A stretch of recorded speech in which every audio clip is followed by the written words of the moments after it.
Today, I'm excited to use this video to help you create the videos you have to do in order to be compelling as an applicant or a candidate. If you ever get invited to submit a video as part of a job application or a graduate school application or a fellowship or honor or scholarship that you're interested in, and they asked you to create a video, this video will help you make that even stronger. We're going to look today very quickly at the content, the delivery, and the production values for that video. So let's start by looking at the content. You want to be sure that the content is compelling. Needs to be concise, need to fit within the time limit that they've given you. If they say 1 to 2 minutes, don't send them 3.5. You want it to be tailored for the specific role or program that you're applying to. And you want to be sure that you uniquely capture in that short video what makes you a distinctive applicant for that particular position or program. You don't want to begin with, "Hi, my name is, and I'm here to tell you about." You want to start from the very beginning, parachute in, and let them know what makes you as a candidate a unique find and somebody that they want to get to know better. The whole goal of the content in the video is they want to call you for an interview. They want to have a conversation with you. So make the video engaging from a content point of view. Don't read word for word what it is that you want to say. If at most, like I have for today, just do an outline so you've got some notes in front of you, but you want to deliver the content in a conversational fashion, which gets us to the next point. How do you deliver a video? What do you want to keep in mind? The first and most important issue is know where your camera lens is and look directly into the camera lens, as I have been doing throughout this video so far. That is the best way in which you can use that video to be an impression as if you're sitting in the office right across from them. In addition to direct eye contact, you want your delivery to be clear and well spoken. I don't encourage that you do 10, 15, 20 takes of this, but it may be worth doing one, listening to, figuring out what you would do differently, and then a second or a third. Manage the amount of takes you do on the video with there will be a diminishing return over time. So manage how many takes you do based on the amount of time you can put into this particular application. And finally, as I'm doing today, I encourage that you stand. If you stand, you just give yourself a stronger sense of presence. I push my desk chair way out of the way so that I'm actually standing as I talk to you today to make as strong of an impression about my delivery skills as possible. Third, it's important that you consider and think about the production values. You want to consider, first and foremost, the quality of camera that you have and the quality of microphone that you have.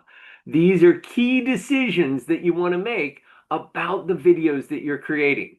Now, my husband does an excellent job in his home office here. Actually, let me go ahead and make that full screen for all of you. You can see it completely.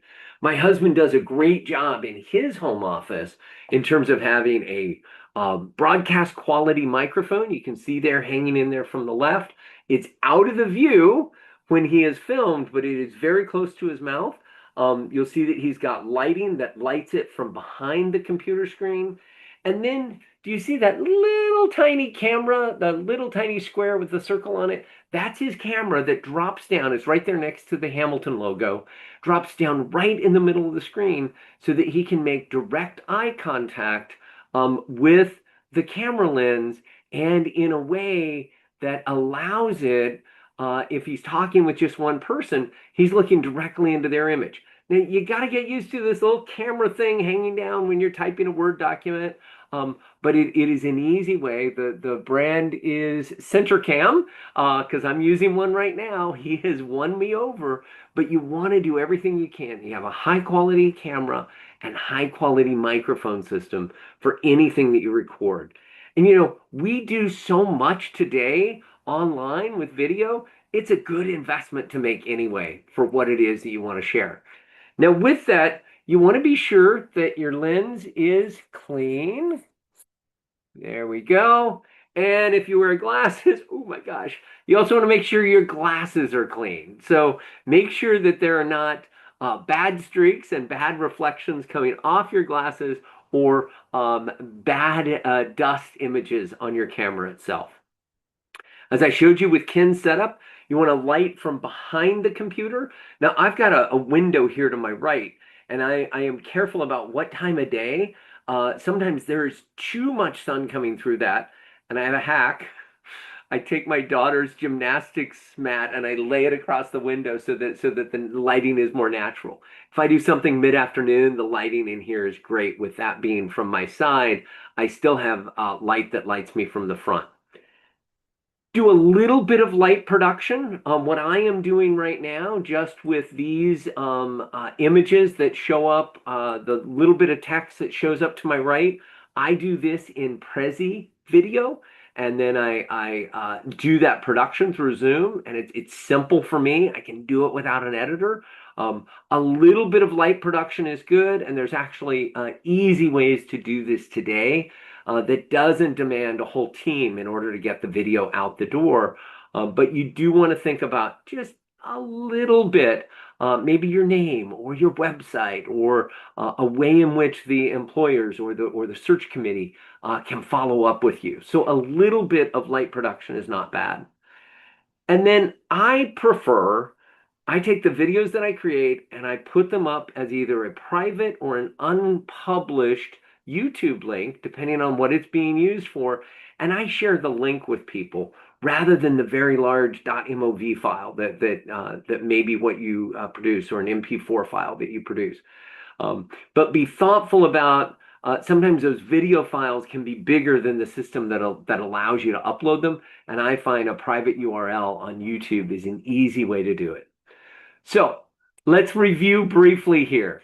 From a content point of view, you want to be concise, compelling, and absolutely unique and targeted for that opportunity.